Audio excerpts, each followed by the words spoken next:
I think I did 134 episodes by the end of the 96 season. I may be a little off, but that's 7 years all told.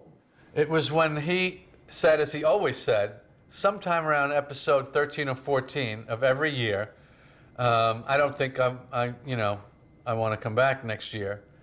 And usually I would say, well, you'll see how you feel about it, all the while thinking, I'll talk him into it. He should actually have a job talking people out of suicide when they're on a ledge, because he's very good at it. He's very calm. He knows exactly what to say. Yeah, no, your life will get better. Just come off the ledge. Everything will be fine. But now I just physically didn't want to do it anymore. I just felt like I just can't. I can't. I just couldn't do another one. I don't know. I'd come to the end.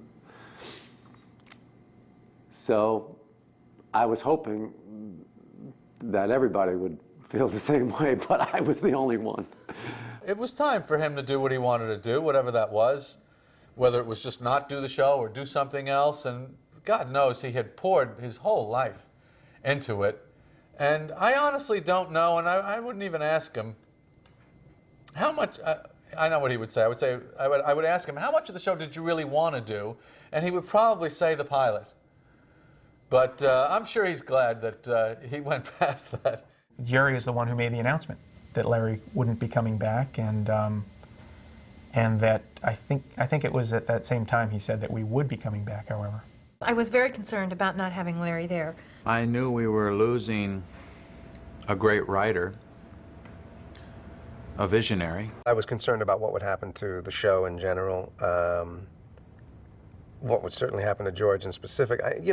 Larry was George, George was Larry, and without him there to guide the George stories and the George reactions, I anticipated that it wouldn't be quite the same character, and I think it wasn't quite the same character.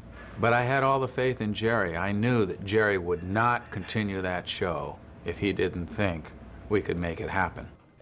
I have such funny feelings about it because as much as I felt kind of hurt and upset because I loved working with him and felt that we had this great chemistry that was so magical,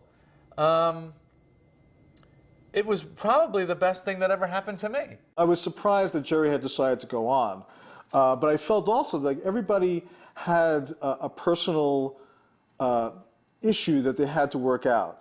Like I had to go work out my issue and go find myself in a way. Larry eventually had to leave and kind of face the world without the structure of the show, to blame on all the problems in his life.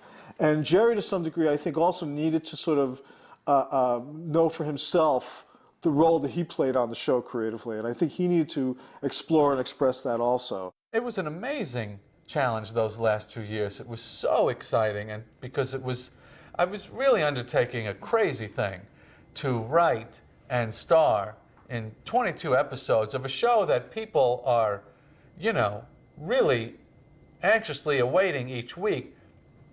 It would have been quite the fall from grace if I had let it crumble. So he really gave me a chance to do the thing that I'm most proud of, which is that I learned how to do it really under him all those years. Larry taught us everything. I mean, because the 6th season and the 7th season, when it was your script, you got to go on the floor with Larry, you got to sit in the editing room with Larry, you got to go to the sound mix with Larry, and so we learned how to edit, and we learned how to sound mix, and we were doing the casting, and you were on the floor and blocking and stuff, so we got experience that most sitcom writers on most sitcoms don't get at all.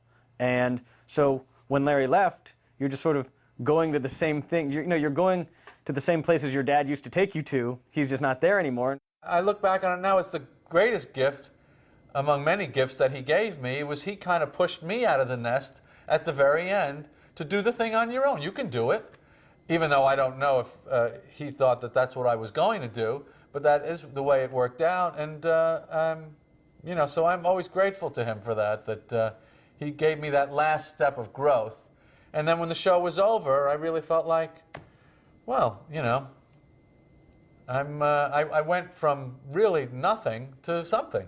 The weirdest feeling I had was was when it was in August. It was the day they were filming the first show without me, that day. And I had an office in Castle Rock.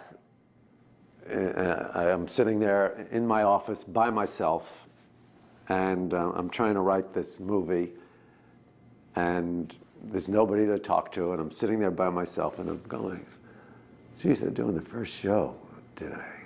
Boy, they're all getting ready now, and oh my God, look at me, what have I done? I'm sitting here by myself. I should be with my friends over there. What am I doing here? Am I crazy? What did you do, you stupid idiot? How could you have left that show to sit here by yourself and write this? What are you, nuts? And I just kept berating myself. And then I got like very depressed that night, you know. Then they were filming, and a few hours later they started to film. And I'm thinking, they're filming right now, I'm here. How could they do that? How dare they do that, you know? And then I started to get mad that they were doing it. And it was difficult. But I got over that. And